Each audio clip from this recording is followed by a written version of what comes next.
आज से लगभग 400 वर्ष पूर्व दिल्ली में परमेष्ठी नाम का काले रंग का एक कुबड़ा दर्जी रहता था। शरीर से कुरूप होने पर भी वो हृदय से भगवान का भक्त था। उसकी पत्नी का नाम था विमला। उसके एक पुत्र और 2 कन्याएं थीं। उसे स्त्री पुत्रादि का कोई मोह नहीं था। भगवान नाम में उसकी अपार प्रीति थी। कपड़े सीते सीते वह नाम जप किया करता था।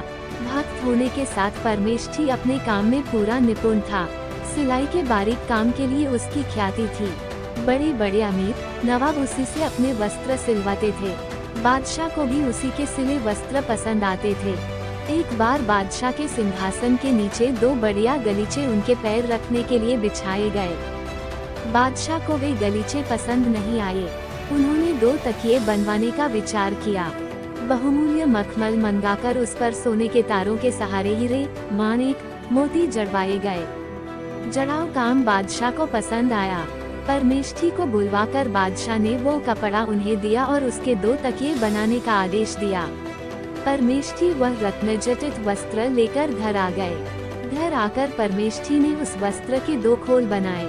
दोनों में इत्र से सुगंधित रुई भरी। तकियों के ऊपर रत्नों के बने फूल पत्ते जगमग करने लगे। इत्र की सुगंध से घर भर गया। ऐसे तकिए भला दर्जी अपने घर में कैसे रखे। वह उन्हें बादशाह के यहाँ ले जाने को उठ खड़ा हुआ। तकियों को उठाकर हाथ में लेते ही परमेष्ठी ने ध्यान से रत्नों की छटा देखी। उनके मन ने कहा, कितने सुंदर हैं ये तकिए। ये क्या एक सामान्य मनुष्य के योग्य हैं। इनके अधिकारी तो भगवान वासुदेव ही हैं। जैसे जैसे इत्र की सुगंध नाक में पहुँचने लगी, वैसे वैसे यह विचार और दृढ़ होने लगा। मन में द्वंद्व चलने लगा, वो कारीगरी किस काम की जो भगवान की सेवा में न लगे। परंतु मैं क्या करूं? तकिए तो बादशाह के हैं।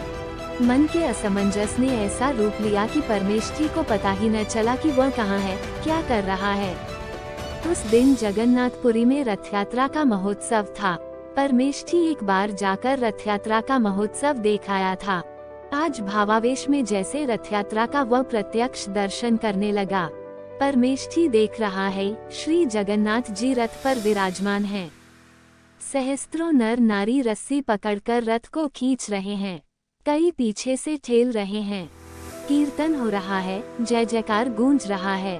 सेवक गण एक के बाद एक वस्त्र बिछाते जा रहे हैं। श्री जगन्नाथ जी एक वस्त्र से दूसरे वस्त्र पर पधारते हैं। सहसा रथ के कठिन आघात से जगन्नाथ जी के नीचे बिछाया हुआ वस्त्र फट गया। सेवक मंदिर में दूसरा वस्त्र लेने दौड़े, पर उन्हें देर होने लगी। परमेष्ठी से ये दृश्य देखा नहीं गया। उन्होंने शीघ्रता से 2 तकियों में से एक जगन्नाथ जी को अर्पण कर दिया। प्रभु ने उसे स्वीकार कर लिया। परमेष्ठी के आनंद का पार नहीं रहा। वह आनंद के मारे दोनों हाथ उठाकर नाचने लगा। परमेष्ठी ने स्वप्न नहीं देखा था। सचमुच रथ यात्रा में भगवान जगन्नाथ स्वामी के नीचे का एक वस्त्र फट गया था और पुजारियों ने देखा कि किसी भक्त ने रथ पर एक बहुमूल्य रत्नजटित तकिया प्रभु को चढ़ा दिया है। यहाँ होश में आकर परमेष्ठी ने देखा कि एक तकिया गायब है। उसे बड़ा आनंद हुआ। सर्वांतरामी प्रभु ने उसके हृदय की बात जानकर एक तकिया स्वीकार कर लिया। अब उसे किसी का क्या भय। शुद्ध बादशाह उसके प्राण ही तो ले सकता है। वो कहाँ मृत्यु से डरता है। उसके दया में प्रभु ने उस पर इतनी कृपा की। वह तो आनंद के मारे कीर्तन करता हुआ नाचने लगा। बादशाह के सिपाही उसे बुलाने आए। एक तकिया लेकर वह बादशाह के पास पहुंचा। बादशाह तकिए की कारीगरी देखकर बहुत संतुष्ट हुआ। उसने दूसरे तकिए की बात पूछी। परमेष्ठी ने निर्भयता पूर्वक कहा, उसे तो नीलाचल नाथ श्री जगन्नाथ स्वामी ने स्वीकार कर लिया। पहले तो बादशाह ने परिहास समझा। वह बार बार पूछने लगा। जब दर्जी ने यही बात अनेक बार कही, तब बादशाह को क्रोध आ गया। उन्होंने परमेष्ठी को कारागार में डालने का आदेश दे दिया। परमेष्ठी कारागार की अंधेरी कोठरी में पड़े पड़े प्रभु का स्मरण कर रहे थे। सहसा हथकड़ी टूट गई। तड़ाक तड़ाक करके बेड़ियों के टुकड़े उड़ गए। भड़भड़ा कर बंदीगृह की कोठरी का द्वार खुल गया। परमेष्ठी के सामने एक अपूर्व ज्योति प्रकट हुई। दूसरे ही क्षण शंख चक्र गदा पद्मधारी प्रभु ने उन्हें दर्शन दिया। परमेष्ठी आनंदमग्न होकर प्रभु के चरणों में लौटने लगे।